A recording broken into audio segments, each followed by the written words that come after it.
Traders, FX Pip Collector here. Today is Wednesday, August 7th, and I'm going to be analyzing the pound US dollar starting on the monthly, working my way all the way down to the 1 hour time frame for the full top down analysis. So, on the pound dollar monthly, I'm definitely still looking at this as a wave A. I still think it looks like three waves down for a wave B, and I still think this move up is not over. I still think it's going to stretch out into like a five-way pattern to the upside for an expanding flat wave C, which should take out these previous highs. So let's take a look at it on the weekly time frame. On the weekly time frame, still looking at these five waves up as like a one of three. I still think this looks like a WXY, like two of wave three. And I still think we're in a wave three, and I still think there's a very good chance this is going to keep on trending up, making higher highs, higher lows in this wave three. So taking it down to the daily time frame. On the daily time frame, this move down is definitely very, very strong, and it's really doesn't even look like it's over. I mean, ever since we broke structure to the downside several weeks ago, I personally have definitely been looking for sorts in a downtrend on sort of time frames. And I do believe there's a pretty good chance it's either going to make a double bottom or a higher low and end up continuing up.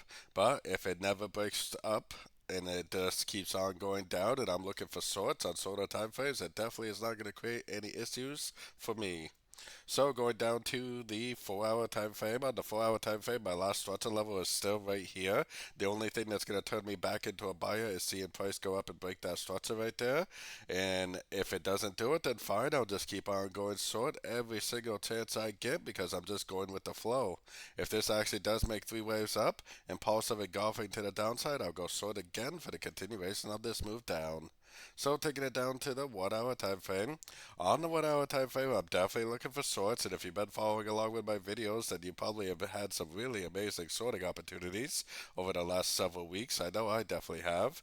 So I'm really looking to see three waves up, and the fact that this has not taken out this high doesn't give me a lot of confidence that it's like going to go down now. It kind of seems more likely that it needs to go up more. Probably end up doing something like that before it actually does go down. Or if for whatever reason it does go up and start breaking structure, then that's great. I will stop looking for sorts and start looking for logs again.